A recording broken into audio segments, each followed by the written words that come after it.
Hello friends, नमस्कार दोस्तों। कई लोगों के ना कमेंट भी आ रहे थे, लोगों को बड़ी परेशानी भी हो रही थी। आप लोगों ने भी, हो सकता है आप में से भी कई लोगों ने फेस किया हो कि अकाउंट फ्रीज हो जाते हैं। तो देखो, अकाउंट फ्रीज होने के बहुत सारे कारण होते हैं। उसमें से जो मेन सबसे बड़ा कारण है कि बैंक को लगता है, अगर बैंक को ये फील होता है कि भी आपके खाते में कोई सस्पिशियस ट्रांजैक्शन हुई है, मतलब ऐसी ट्रांजैक्शन जिसको वो संदेहास्पद या कुछ उनको लगता है गलत एक्टिविटी के थ्रू आया है पैसा या गया है, तो वो उस केस में अकाउंट को होल्ड पे डालते हैं और आपसे एक स्पष्टीकरण मांगते हैं। एक ये तरीका होता है जो मेरी जानकारी में आया। I am not a expert, मैं पहले बता दूं, जो मेरे पास लोगों से बातचीत होने के बाद जो मेरे पास एक्सपीरियंस है मैं वो शेयर कर रहा हूँ, शायद आप में से कुछ लोगों के काम आ जाए। दूसरा तरीका होता है, दूसरा रीजन होता है कि साइबर सेल की तरफ से एक मेल आती है बैंक को, बैंक के मैनेजर को, कि भी ये खाते को आप लीन लगा दो या फ्रीज कर दो। लीन लगाना और फ्रीज लगाने में फर्क होता है। लीन लगाने का मतलब होता है कि एक पर्टिकुलर अमाउंट के ऊपर कि भी ये अमाउंट जो आया है, मान लो किसी के खाते में 50,000 रुपये आए हैं और खाते में और भी बहुत सारे पैसे आए हैं, पर उन्होंने बोला कि ये 50,000 जो है ये गलत सोर्स से आया है, इसको आप होल्ड पे डाल दो, तो लीन लगा दो। तो वो उतना अमाउंट रोक दिया जाता है, फिर आपको मैसेज कर दिया जाता है, आपको इन्फॉर्म किया जाता है, फिर आप उस पर जवाब देते हो। फ्रीज का मतलब होता है कि आप अकाउंट में एक्टिविटी ही नहीं कर सकते हो। इसमें भी होता है कि भी आप अकाउंट में डिपॉजिट कर सकते हो, विड्रॉल नहीं कर सकते। ऐसा ये सब दो तीन तरीके होते हैं। इसमें जो सबसे बड़ा रीजन जो सामने आता है, देखो, एक होती है रेड मनी, एक होती है ब्लैक मनी। ब्लैक मनी आपको पता है। रेड मनी आपको मालूम है, जो मतलब टेररिज्म के थ्रू जो आती है। और एक होती है पिंक मनी, बोलते हैं ना उसको, pink money. Red money, black money, pink money, जो नशे वगैरह के बिजनेस से आती है, ड्रग्स वगैरह से। या तो उनमें से कोई ऐसी मनी उनको लगता है कि भी कोई गलत है। दूसरा क्या होता है कि आपको नहीं पता है, आपने किसी से पैसा लिया, उसने कहीं से लिया, उसने कहीं से लिया, ये 8-10 लेयर तक उसको ट्रेस करते हैं। तो पहले तो पूरा अकाउंट ही फ्रीज करते थे, फिर कुछ कोर्ट के ऑर्डर आए हैं, तो उन ऑर्डर्स के बाद में ये हुआ है कि भी जितने अमाउंट पर आपको डाउट है आप उतना अमाउंट रोको। तो मैंने देखा है लगभग लगभग उसका डबल अमाउंट रुकता है। डबल अमाउंट इसलिए रोकते हैं कि शायद उनका पेनल्टी होता होगा कि भी अगर लगभग मान लो कुछ गलत भी हुआ तो पेनल्टी जो लगेगी वो लगभग अमाउंट डबल हो जाएगा, तो उतना अमाउंट वो फ्रीज कर देते हैं, होल्ड पे डाल देते हैं, लीन लगा देते हैं। अब हम बात करते हैं, जो हमारा मुद्दा है, वो हमारा मुद्दा ये है कि अगर गेम खेली आपने, ऑनलाइन गेम खेली, देखो कानून आ चुका है, उसके बावजूद भी कोई रुका तो है नहीं। लोगों ने क्रिप्टो यूज करना शुरू कर दिया है। अगर बैंक फ्रीज हो रहा है या ट्रांजेक्शन में दिक्कत आ रही तो वो क्रिप्टो के थ्रू करने लग गए हैं। अगर कोई साइट बंद हो रही है तो वो साइट ने नाम चेंज कर दिया है, वो वहां से आ रहे हैं। तो ये सब चल रहा है, मतलब रुका कुछ नहीं है, और रुकता भी नहीं है। जिसने बाज नहीं आना है तो उसने नहीं आना है। तो अब मेन कहानी ये आती है कि अगर आपने कोई गेम खेली है और उस गेम के विड्रॉल की वजह से आपका अकाउंट फ्रीज हुआ है, तो उसमें जो गेम गेम प्रोवाइडर है वो कुछ नहीं कर सकता, क्योंकि उसने तो आगे बहुत सारे एजेंट बैठाए हुए हैं। उसने कई बार वो कुछ एजेंसी होती हैं, उनको उन्होंने कॉन्ट्रैक्ट दिया हुआ है, कई बार वो आगे उनके एजेंट होते हैं जो डिपॉजिट विड्रॉल लेते हैं, उनके पास कहाँ से पैसा आया ये इसके ऊपर डिपेंड करता है। तो कंपनी तो अपना हाथ खड़े कर देती है, ठीक है। हालांकि कुछ कंपनियों ने अभी थोड़ा ढंग का रास्ता चुना है, या फिर वो उसमें कई बार कहते हैं कि ठीक है यार 50-50 कर लेंगे अगर आपका अकाउंट में कोई पैसों से वो आया है। ये अलग अलग प्लेटफॉर्म ने अभी किया है, हाल फिलहाल में किया है। तो अभी जो मैं आपको बात बता रहा हूँ कि एक सॉल्यूशन जो मेरे को कुछ लोगों ने बताया है, मैं वो शेयर कर रहा हूँ। कि मान लो आपने कभी जाने अनजाने में कोई गेम प्ले किया और उसमें विड्रॉल का पैसा आया और उसकी वजह से अकाउंट फ्रीज हो गया, तो पैनिक करने की जरूरत नहीं है। अमाउंट बड़ा या छोटा इससे फर्क नहीं पड़ता, उन्होंने रोकना है तो रोक देंगे।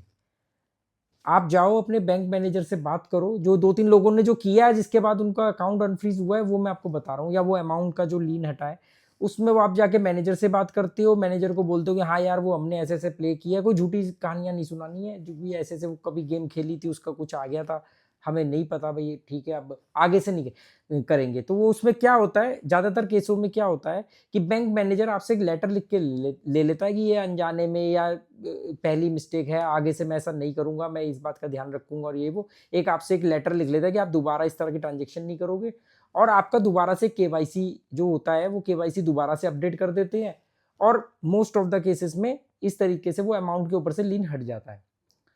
अगर वो अमाउंट के ऊपर आपका होल्ड मान लो किसी साइबर सेल की तरफ से लगा है और वो हमेशा किसी भी मतलब आप जहाँ रहते हो वहाँ से 1000-2000 किलोमीटर दूर से भी वो मिल आ सकती है उनके ऑफिस से, तो उस केस में लॉयर्स ने अपने ऐसे वो बनाए हुए, आपको यूट्यूब पर बहुत सारे लॉयर मिल जाएंगे, उनको आपको कांटेक्ट करना होता है।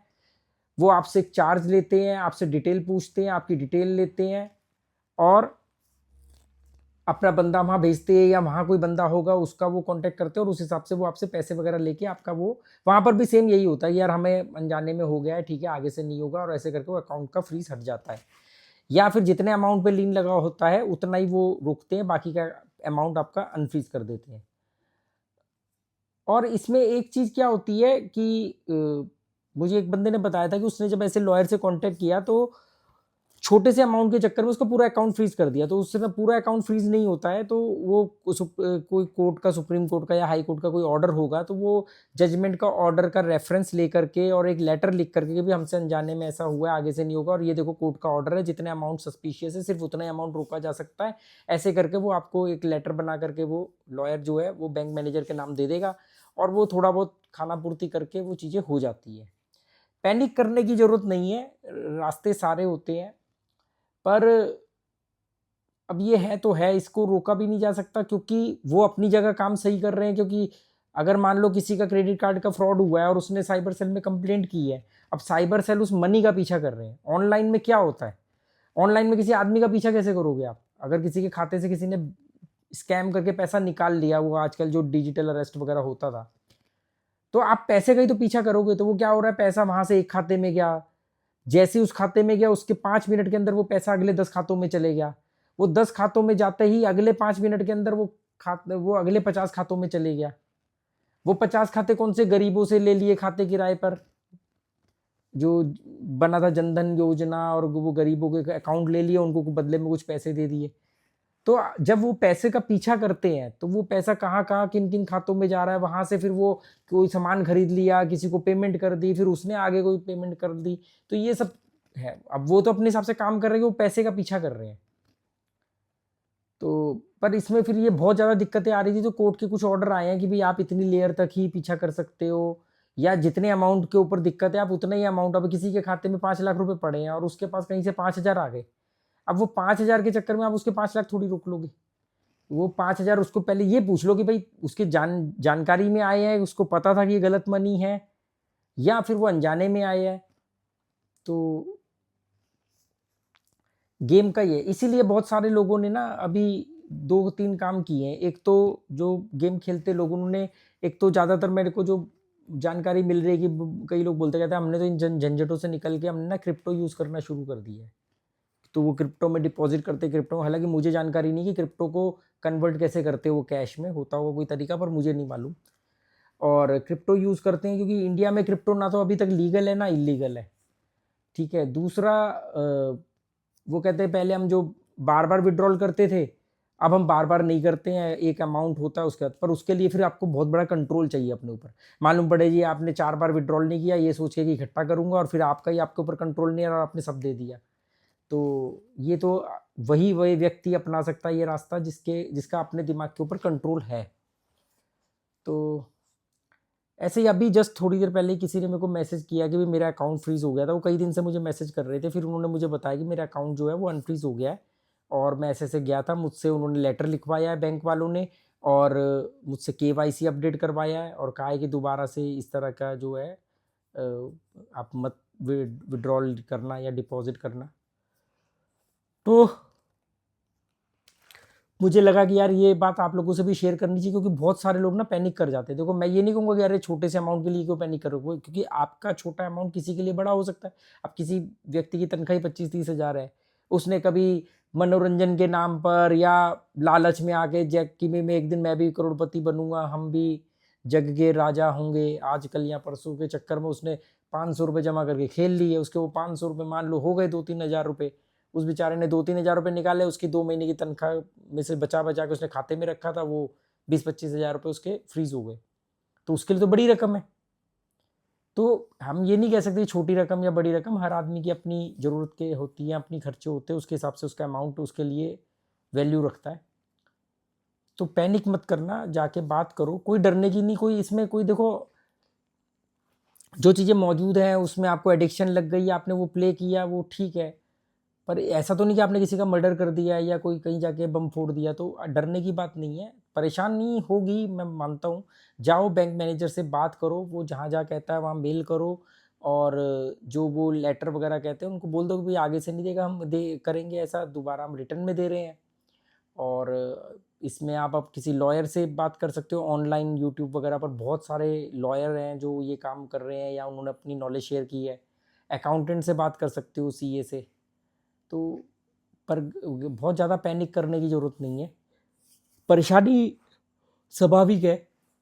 मैं ये नहीं कहूँगा कि परेशान मत होना, ऐसा थोड़ी, जिसका भाई पैसा फंसता है तो वो तो परेशान हो गई। और अल्टीमेटली लास्ट में मैं वही बात कहूँगा जो मैं हमेशा कहता हूँ कि जुआ छोड़ दो, इसका एंड रिजल्ट जीरो ही है, बर्बादी के अलावा कुछ भी नहीं है, भांडे बर्तन बिक जाएंगे, इसको करियर मत बनाओ। ये एक इंटरटेनमेंट का तरीका था, उसमें पैसे इन्वॉल्व हो जाते थे, वो थोड़ा एडवेंचर आ जाता था। लोग हमारे यहाँ भी सदियों से दिवाली पर वो जुआ खेलते हैं, ये सब करते हैं, पर इसको वहीं तक सीमित रखो तो ठीक है, इसको इससे ज़्यादा अपने ऊपर हावी मत होने दो कि भी इसी से हम ज़िंदगी बनाएंगे, इसी से हम दुनिया को सबक सिखाएंगे, एक दिन दिखाऊंगा मैं दुनिया को। ये सब चक्करों में मत पड़ो, ये एक माइंड ट्रैप है, इसकी साइकोलॉजी को समझो। चलो, आपको कैसा लगा बताना, आपका मन करे तो मेरे को टेलीग्राम पर जुड़ सकते हो, टेलीग्राम का लिंक आपको डिस्क्रिप्शन बॉक्स में मिल जाएगा। Okay, goodbye, thank you.